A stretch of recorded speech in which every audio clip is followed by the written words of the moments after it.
성도 여러분 안녕하세요.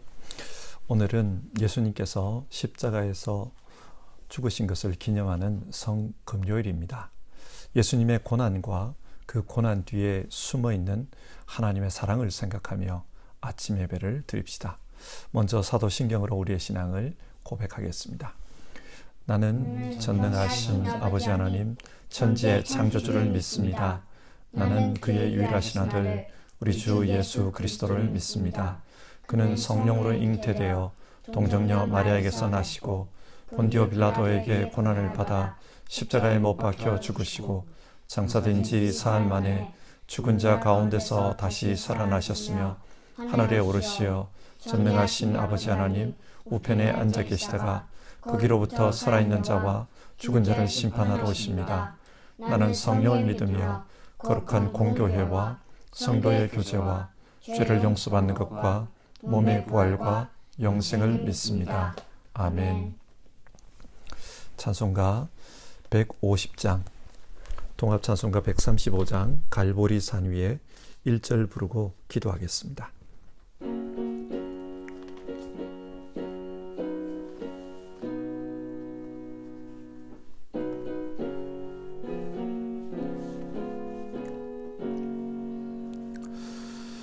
갈보리산 위에 십자가 섰으니 주가 고난을 당한 표라. 험한 십자가를 내가 사랑함을 주가 보혈을 흘림이라. 죄웃은 이를 얻기까지 주의 십자가 사랑하리. 빛난 멸류관 받기까지 험한 십자가 붙들겠네.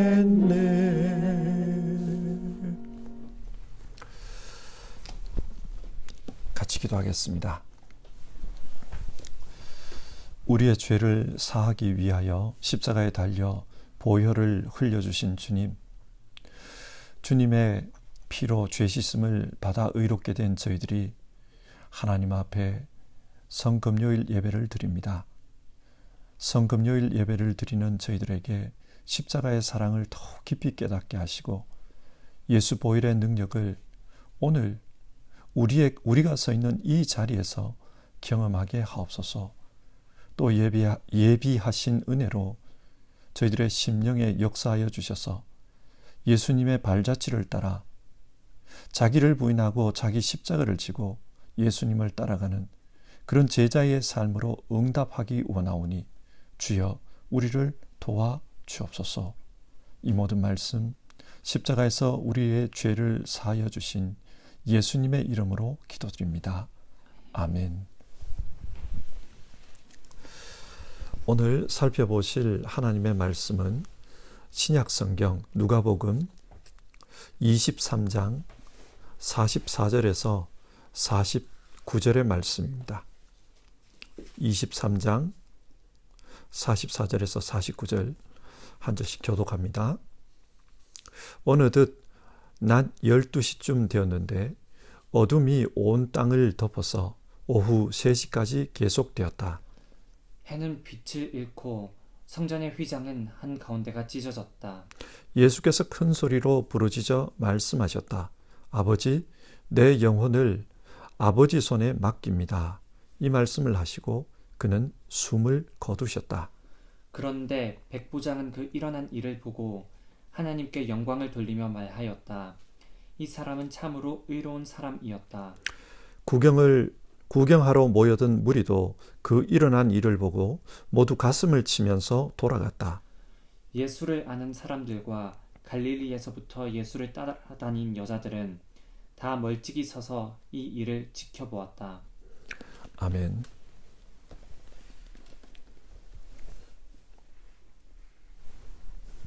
성금요일은 예수님께서 십자가에서 달려 죽으신 것을 기념하는 날입니다. 그런데 십자가가 무엇입니까? 십자가는 당시 사형 틀이었습니다. 사람을 나무에 매달아 죽이는 사형 틀입니다. 그런데 이 사형 방법은 아주 오래된 방법이었습니다. 원래 페르시아 시대에 사용하던 그 방법이었는데, 사형 방법이었는데, 헬라 시대와 로마 시대, 즉 예수님 시대까지 계속해서 사용되고 있었습니다.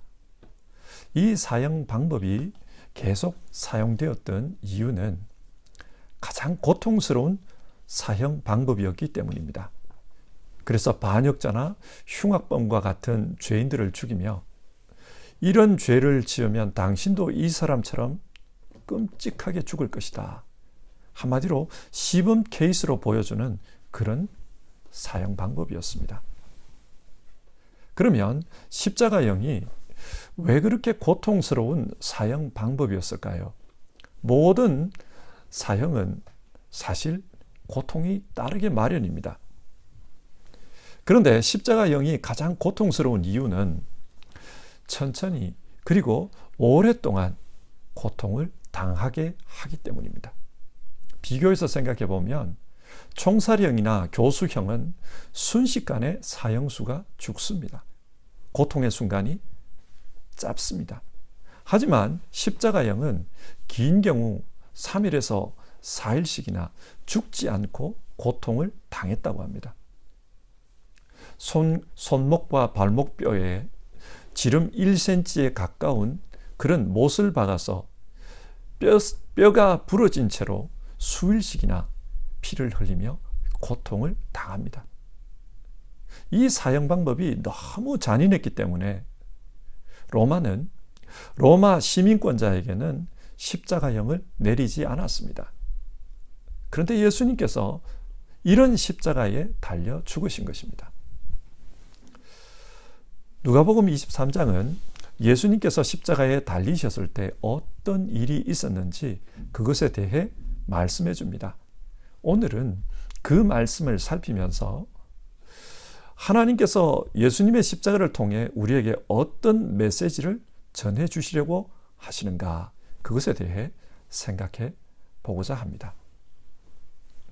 첫 번째로 십자가는 우리를 향한 하나님의 사랑이 어떤 것인지를 보여주고 있습니다. 누가복음은 예수님께서 십자가에 달리실 때 다른 죄수 2명과 함께 달렸다, 그렇게 말씀합니다. 여기서 죄수로 번역된 단어를 헬라어로 보면 카쿨고스인데, 이 단어는 진짜 흉악범, 질이 안 좋은 그런 죄인을 가리킵니다.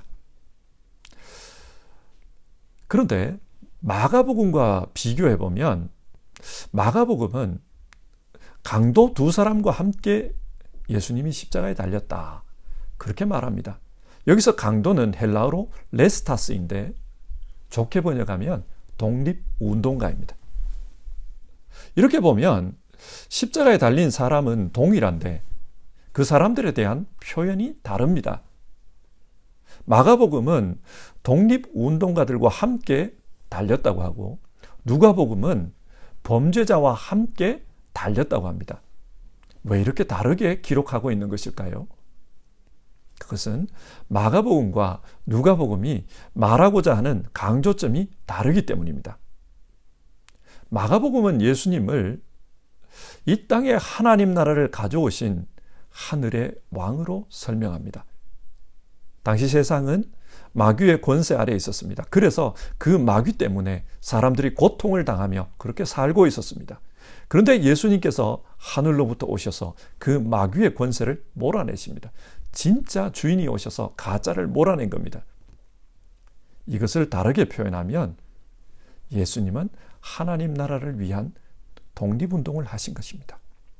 그래서 레스타스, 독립운동가와 함께 달렸다, 그렇게 말합니다. 다른 2사람은 세상적인 독립운동을 했지만 예수님은 마귀의 권세로부터 자기 백성을 구원하러 오신 그런 분으로서 십자가에 달린 것입니다. 이것이 마가의 주장입니다. 그러면 누가복음은 무엇을 주장합니까?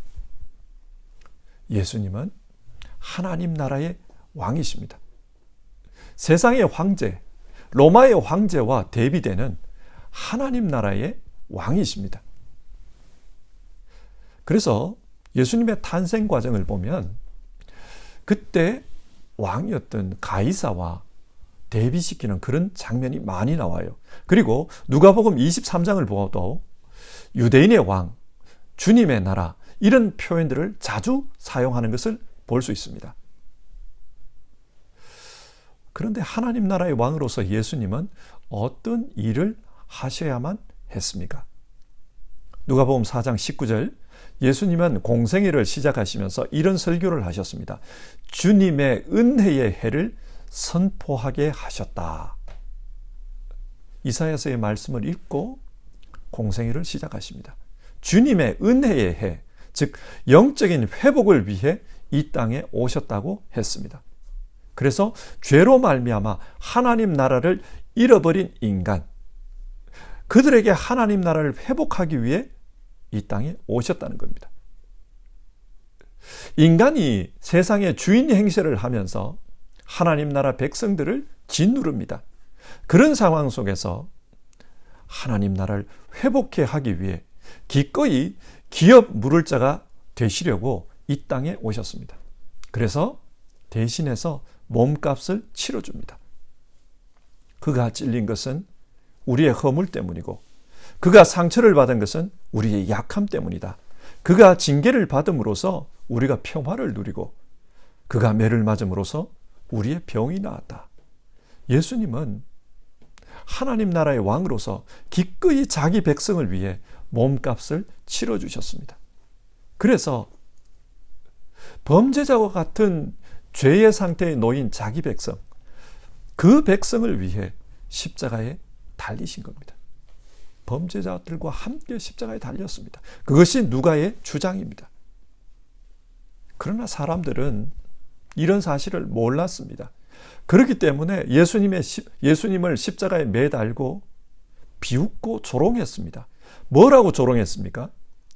35절을 보면 이 자가 남을 구원하였으니 정말 그가 택하심을 받은 분이라면 자기나 구원하라지. 유대 백성들의 지도자들이 예수님을 바라보면서 이렇게 조롱했습니다. 그리고 예수님을 못 박은 병정들도 조롱하기는 마찬가지였습니다. 37절 네가 유대인의 왕이라면 너나 구원하여 보아라. 뿐만 아니라 예수님의 왼편에 달렸던 그 죄수도 예수님을 모독하며 말합니다. 39절 너는 그리스도가 아니냐? 너와 우리를 구원하여라. 근데 이 조롱의 말 속에서 우리가 놓치지 말아야 할 부분이 있습니다. 그것이 무엇입니까? 네가 만일 하나님이 택하신 자라면, 네가 만일 유대인의 왕이라면, 네가 만일 그리스도라면, 사람들은 이런 말을 합니다. 이 말은 어디서 많이 들어본 것 같지 않습니까? 어디서 들어봤습니까? 예수님께서 공생애를 시작하실 때 마귀가 예수님을 시험하면서 한 말입니다. 네가 만일 하나님의 아들이거든 이 돌들을 명령의 떡이 되게 하라. 네가 만일 하나님의 아들이거든 성전 꼭대기에서 뛰어내려 보라. 마귀는 어떻게 했든지 예수님을 유혹해서 예수님의 십자가 사역을 방해하려고 했습니다. 그리고 그 방해는 마지막 순간까지 계속되었습니다. 너는 하나님의 아들이니까 능력이 있지 않느냐? 그러니 십자가에서 뛰어내려라. 그러면 너를 조롱하는 저 많은 사람들이 너를 믿을 것이다. 그러면서 조롱하고 있습니다. 유혹하고 있습니다. 여러분, 예수님이 만약 이 순간 진짜로 십자가에서 뛰어내렸다면 어떻게 되었을까요? 어쩌면 그 광경을 본 많은 사람들이 열광했을지 모릅니다. 그리고 여기 메시아가 있다 그러면서 예수님을 따라다녔을지 모릅니다. 그러나 자기 백성을 죄로부터 구원하지는 못했을 것입니다. 속죄는 불가능했을 것입니다. 영적인 회복도 불가능했을 것입니다. 그러면 하나님의 구원 계획은 실패로 돌아갑니다. 하나님 나라는 불가능해집니다. 이것을 아시기 때문에 예수님은 묵묵히 자기 십자가를 지고 메시아의 길을 걸어가십니다. 그러면서 기도합니다. 34절. 아버지, 저 사람들을 용서하여 주십시오. 저 사람들은 자기네가 무슨 일을 하는지를 알지 못합니다. 예수님께서 이렇게 기도하셨을 때 그때 이상한 현상이 나타납니다. 누가복음 23장 44절과 45절은 낮 12시부터 오후 3시까지 해가 빛을 잃고 큰 어둠이 그 땅에 임했다고 합니다. 원래대로라면 낮 12시부터 오후 3시 이 시간은 해가 가장 밝게 빛나야 할 시간입니다. 그런데 캄캄한 어둠이 임했습니다. 이것이 무엇을 의미할까요?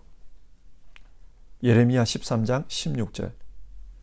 너희는 주님께서 나를 어두워지게 하시기 전에, 너희가 어두운 산 속에서 실족하기 전에 주 너희 하나님께 영광을 돌려라.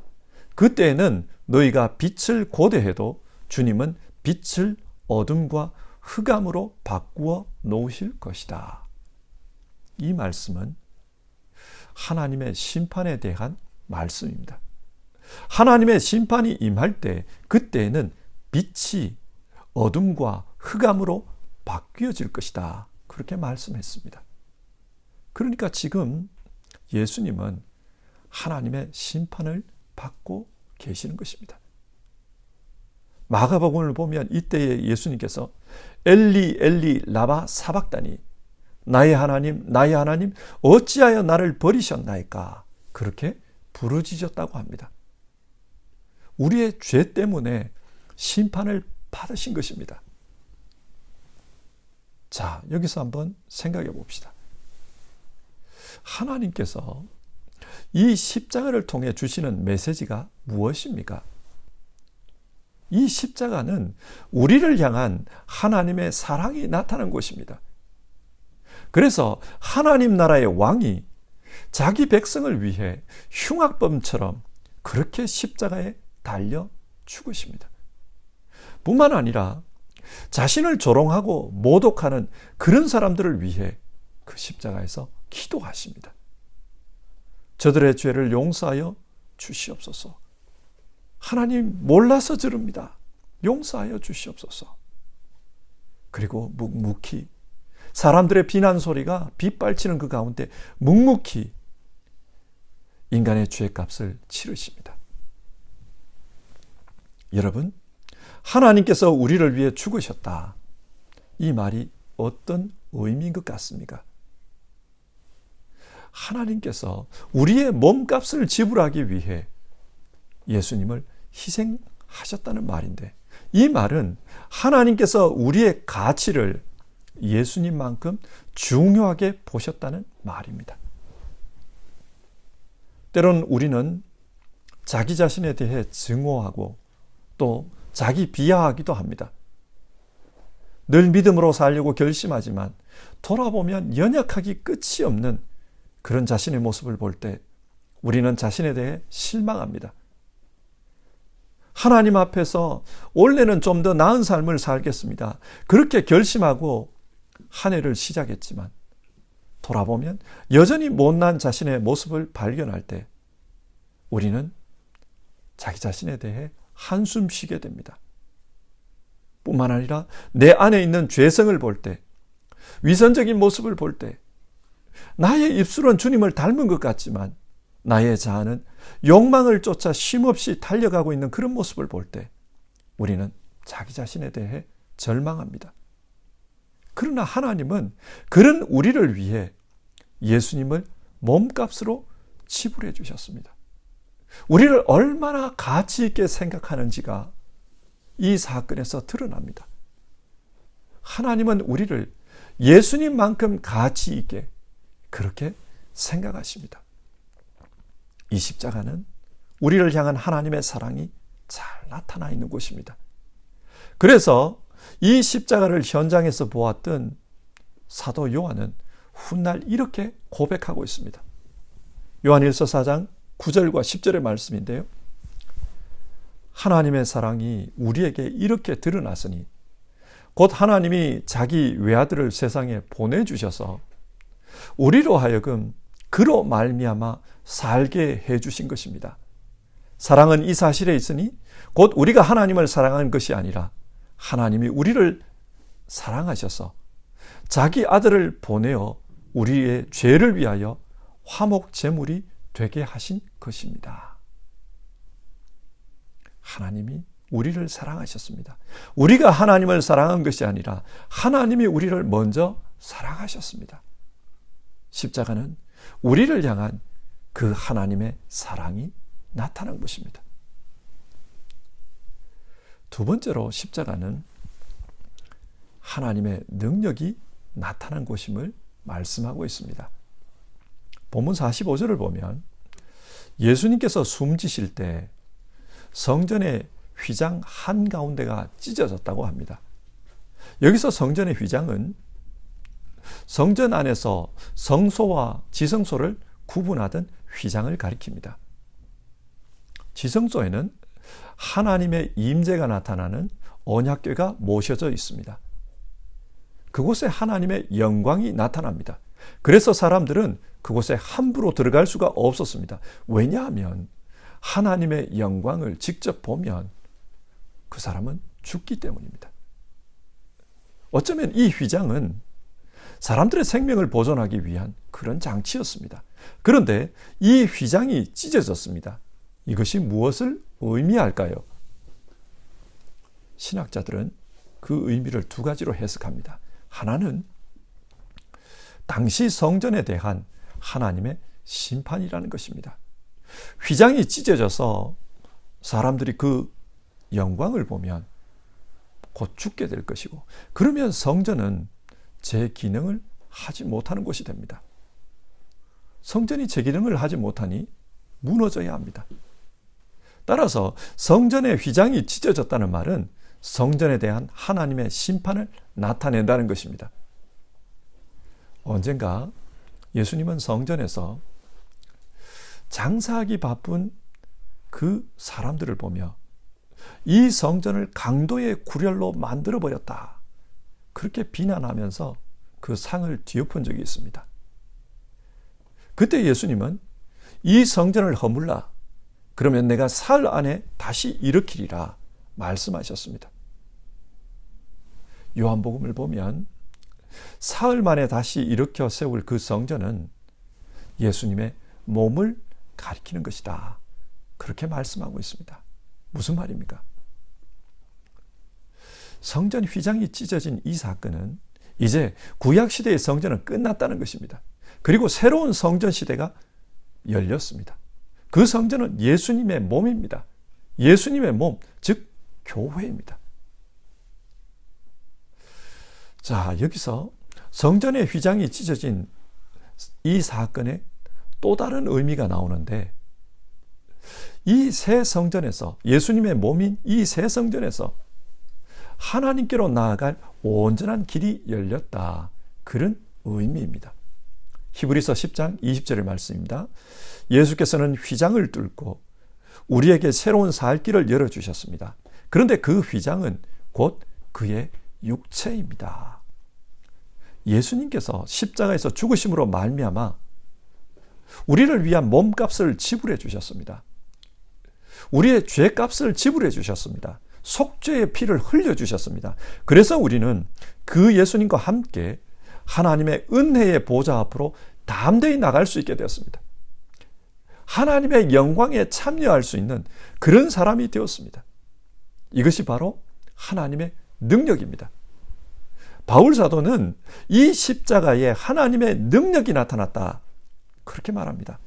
고린도전서 1장 18절, 십자가의 말씀이 멸망할 자들에게는 어리석은 것이지만 구원을 받는 사람인 우리에게는 하나님의 능력입니다. 이 십자가가 우리를 바꾸어 놓았습니다. 우리를 구원의 백성으로 바꾸어 놓았습니다. 죄로 말미암아 하나님 앞에 나갈 수 없던 우리를 하나님의 영광에 참여할 수 있는 구원의 백성으로 바꾸어 놓았습니다.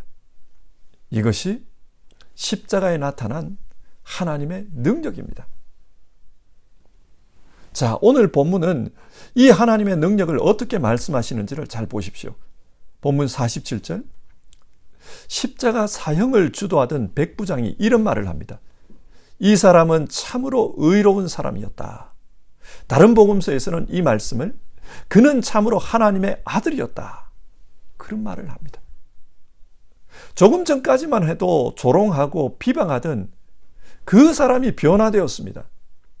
그리고 48절, 그 자리에 구경하던 사람들이 어떻게 되었다고 합니까? 구경하러 모여든 무리도 그 일어난 일을 보고 모두 가슴을 치면서 돌아갔다. 가슴을 치면서 돌아갔다. 무슨 말입니까? 회개했다는 뜻입니다. 물론 이것은 십자가와 부활 이후에 일어날 하나님 나라의 역사를 미리 말해주는 복선 구실을 합니다. 이 십자가로 말미암아 사람들이 달라지는 겁니다.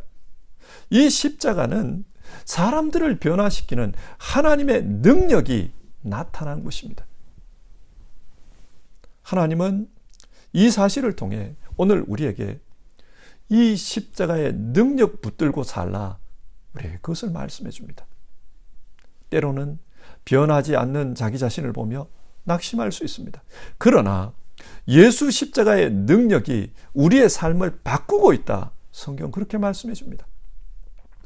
하나님의 존귀한 자로, 하나님의 보좌 앞으로 나아가는 자로 우리를 바꾸어 놓았다, 그걸 말씀해 줍니다. 뿐만 아니라 구체적으로 우리의 삶 역시 변화시켜서 성화의 삶을 살아가게 합니다. 예수 믿는 사람으로서 예수님을 닮아가게 합니다. 하나님께서 이 십자가를 통해 우리에게 그렇게 역사하고 계신다, 그걸 말씀합니다. 자, 그런데 이 하나님의 역사가 우리 안에 나타나기 위해서는 오늘 우리에게 요구되는 것이 있습니다. 그것이 무엇입니까? 믿음입니다. 이 십자가를 통한 하나님의 능력을 믿는 믿음입니다. 예수님은 이 십자가에서 마지막으로 아버지, 내 영혼을 아버지의 손에 맡깁니다, 그렇게 기도하셨습니다. 모든 것이 끝났습니다. 이제 숨을 거두십니다. 그런데 그 순간, 모든 것이 끝나버린 것 같은 그 순간 주님은 하나님을 붙잡습니다. 아버지, 내 영혼을 아버지의 손에 맡깁니다. 그처럼 우리 역시도 이 세상을 살면서 모든 것이 끝나버렸 듯한 그런 느낌이 들 때, 심지어는 내 믿음이 흔들려서 넘어질 것 같은 그런 느낌이 들 때, 그때도 아버지, 내 영혼을 아버지의 손에 맡깁니다. 예수님처럼 하나님을 의지하고 살라는 것입니다. 그 믿음으로 살아가면 하나님께서 우리 안에서 역사를 행하십니다. 우리를 변화시켜 가십니다. 누가가 기록한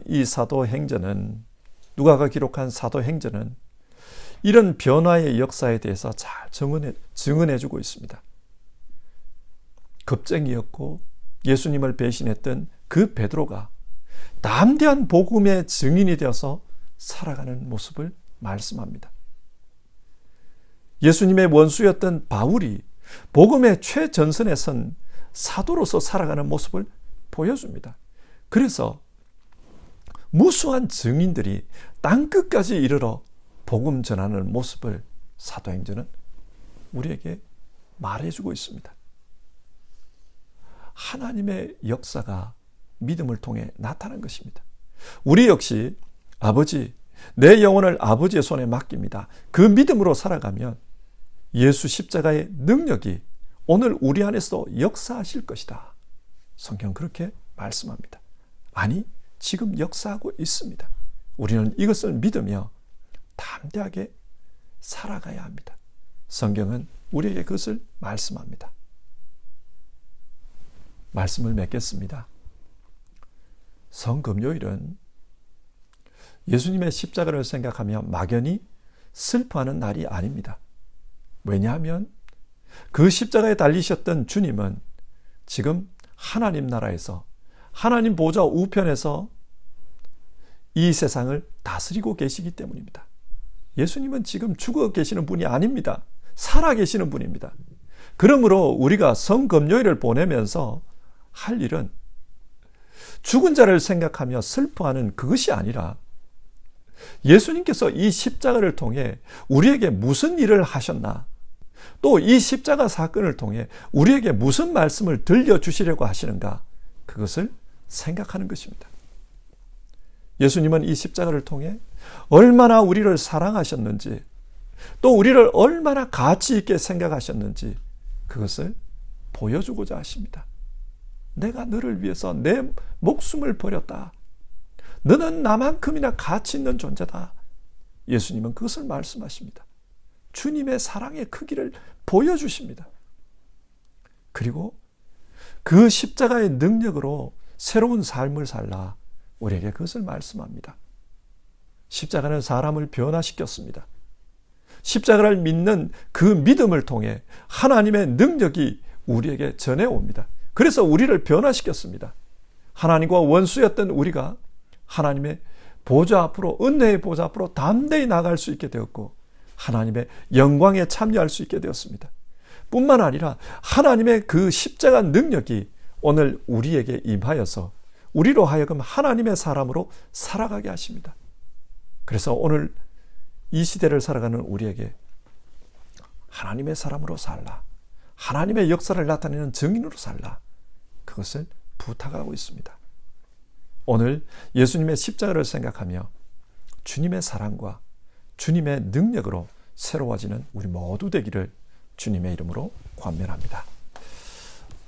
찬송가 150장 갈보리산 위에 우리 3절 부르고요, 같이 기도합시다.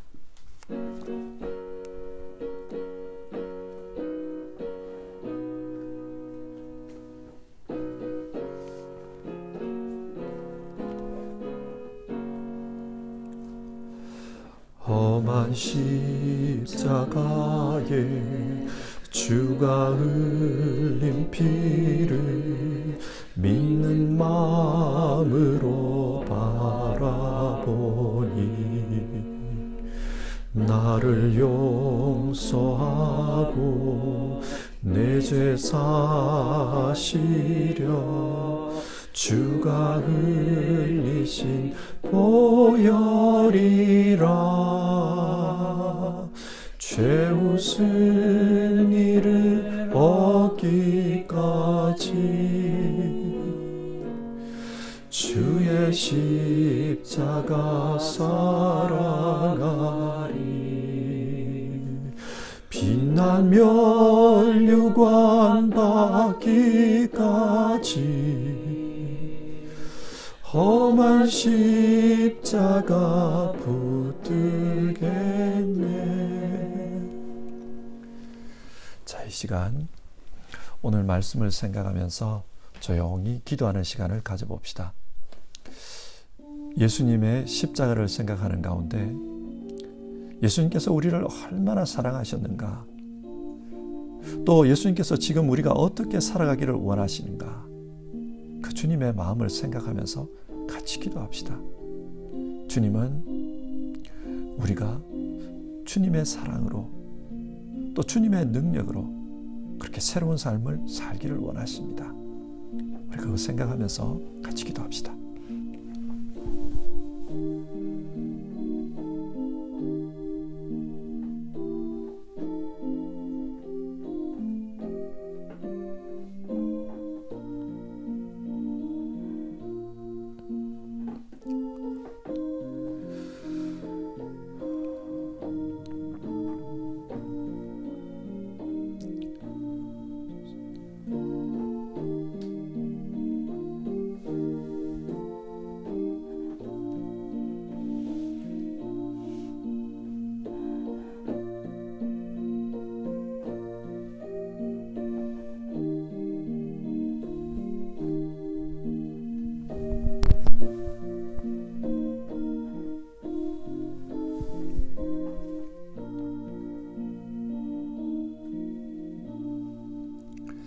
하나님, 우리를 위해 십자가의 은혜를 베풀어 주셔서 감사합니다.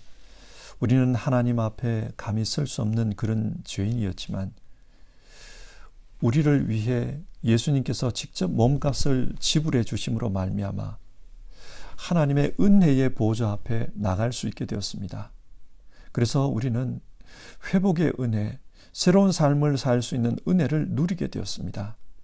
그리고 우리를 새롭게 하는 그 하나님의 능력을 드디으며 살 수 있게 되었습니다. 이 은혜를 생각하는 가운데 우리 모두 회복의 은혜, 새로운 삶의 은혜를 모두가 누리게 하옵소서. 직접 누리게 하옵소서. 코로나로 지친 영혼, 세상살이로 힘든 인생, 죄의 무게에 짓눌린 인생, 이 고난주간 십자가를 묵상하는 가운데 회복의 은혜를 누리게 하옵소서. 하나님이 기대하시는 삶, 능력의 역사로 살아가는 분들 다 되게 하옵소서. 이 고난주간이 예수 십자가의 은혜와 능력을 회복하는 그런 시간이 되게 하옵소서. 우리 주님 예수님의 이름으로 기도드립니다. 아멘. 주기도문 하겠습니다. 하늘에 계신 우리 아버지, 아버지의 이름을 거룩하게 하시며 아버지의 나라가 오게 하시며 아버지의 뜻이 하늘에서와 같이 땅에서도 이루어지게 하소서.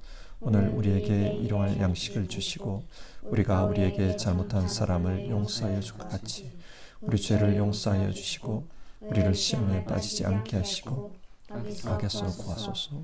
나라와 권능과 영광이 영원히 아버지의 것입니다. 아멘.